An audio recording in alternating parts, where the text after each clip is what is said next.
Bonjour à tous, j'espère que vous allez tous bien. Aujourd'hui on se retrouve pour une nouvelle vidéo qui est donc ma pile à lire d'automne, enfin de la saison d'automne. Du coup je vais vous présenter un peu ce que j'ai prévu de lire, sachant que ce sont des livres qui me font envie à l'instant T. Je ne suis pas sûre qu'ils me feront envie encore dans un mois, et si c'est pas le cas, bah c'est pas grave. Je lirai peut-être 1 ou 2 livres de ma pile à lire, ou même que je lirai toute ma pile à lire, je ne sais pas. Et tant pis, c'est juste pour vous montrer un peu mes envies du moment au final. Donc elle se compose de tout ça, je crois qu'il y a 6 livres, oui c'est ça, dont un qui n'est pas vraiment un roman.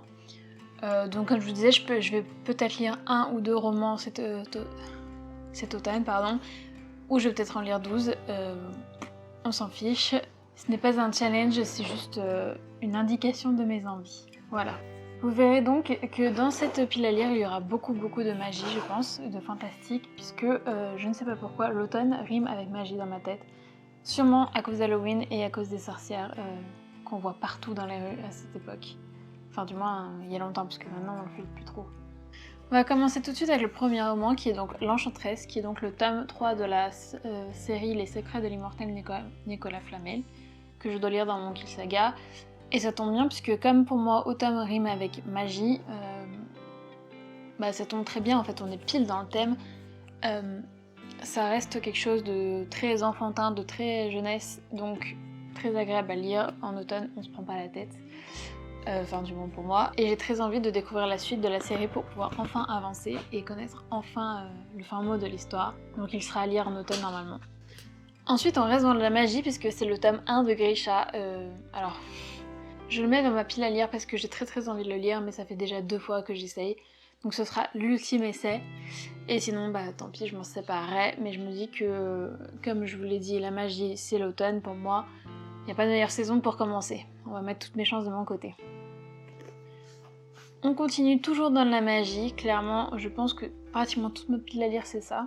Il y en a beaucoup. Du coup, on continue avec le livre perdu des sortilèges de Deborah Harkness, qui est donc en piteux état, puisque je l'ai trouvé dans une boîte à livres. Et qui donc raconte l'histoire de Diana qui a hérité de sa famille de nombreuses choses, mais qui s'en fiche parce qu'elle préfère se concentrer sur ses recherches universitaires, jusqu'au jour où elle va emprunter un livre en particulier qui va réveiller un secret enfoui et que de nombreuses personnes veulent découvrir. Et donc elle va se retrouver confrontée à une fuite, et notamment un tueur et d'autres créatures plus étranges les unes que les autres. Je sais pas pourquoi ça me rappelle un peu Charmed. Et vu que j'avais adoré Charmed de base, ça me donne encore plus envie de le lire. Et puis j'ai très envie de le sortir de ma pile à lire aussi depuis un moment, ce sera l'occasion. Ensuite, qui dit automne dit Halloween, et qui dit Halloween dit peur, dit effroi, tout ce que vous voulez. Et donc, quelle meilleure occasion de sortir l'appel de Cthulhu de Lovecraft, de sa pile à lire. J'ai 2 livres de Cthulhu dans ma pile à lire, mais disons que les livres d'horreur et moi, ça fait 2. Je suis une peureuse comme pas 2. Les films d'horreur, je ne supporte pas ça, les jeux d'horreur, je n'aime pas ça, donc les livres d'horreur, ça va être compliqué. Mais je me dis que c'est l'occasion ou jamais, je serai bien dans l'ambiance, ça ne pourra que m'aider. Et puis faut être honnête, les graphismes dedans, les dessins, puisque c'est une version illustrée, sont juste magnifiques, donc ça me donne juste envie de le lire. Et je me dis que ça me facilitera peut-être la lecture et me donnera peut-être envie de connaître l'univers de Cthulhu en entier ensuite. Ensuite, on passe à un thriller, puisque qui dit automne dit hiver dit saison parfaite pour lire des thrillers, du mystère, du policier, même si j'en lis toute l'année, clairement, mais je pense que j'en lis beaucoup plus en automne et en hiver. Donc je pense que je vais essayer de sortir de ma pile à lire Sydney Chambers et L'ombre de la mort, voilà c'est ça, qui fait partie donc d'une série de thrillers, Les mystères de Grantchester, et qui apparemment a été adapté en série, ou en film, je ne sais plus, je crois que c'est en série. Peut-être que je regarderai les séries ensuite si le roman me plaît. Donc on suit Sydney Chambers, qui est donc un prêtre, mais qui donne un coup de main à la police aussi, puisque son métier fait que beaucoup de gens se confient à lui, et que c'est facile d'observer les gens. Donc il va enquêter sur le meurtre d'un avocat, pardon, pas sur le meurtre, sur le suicide d'un avocat et une affaire de vol de bijoux, etc. Et donc il va se retrouver à devoir, comme ils disent, sonder l'âme humaine, donc à essayer de comprendre ce qu'il se passe, je pense. Donc thriller plutôt classique, mais qui me fait très envie, surtout si après il y a une série pour pouvoir prolonger l'expérience.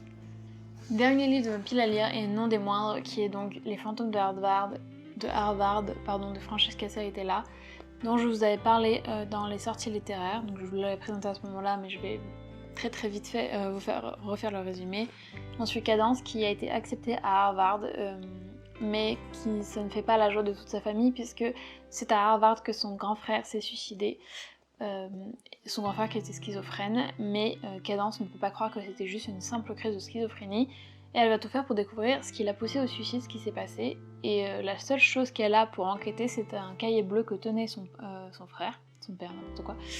Et au fur et à mesure de sa lecture, elle va commencer elle aussi à avoir des hallucinations, à commencer à devenir folle, donc on va essayer de découvrir ce qui se passe, et donc les mystères qui entourent le suicide de son frère. Encore une fois, c'est un thriller, donc j'ai très envie de le lire. Ça fait un moment que j'ai envie de le lire, mais que j'ai jamais eu le temps de le sortir de ma pile à lire. Et puis surtout que c'est un petit pavé, donc j'ai jamais eu le courage, on va dire. En plus d'être un thriller, ça parle de fantômes, donc fantômes Halloween, c'est la saison parfaite du coup. Donc je pense qu'il y a de très grandes chances que je le sorte de ma pile à lire cet automne. Voilà pour les livres que j'ai envie de lire pour l'instant cet automne. Encore une fois soumis à de futures modifications et soumis à mes envies surtout. N'hésitez pas à me dire en commentaire quelle est votre pile à lire d'automne. J'espère que cette vidéo vous aura plu, n'hésitez pas à vous abonner. Et moi je vous dis à la prochaine pour une autre vidéo. Salut!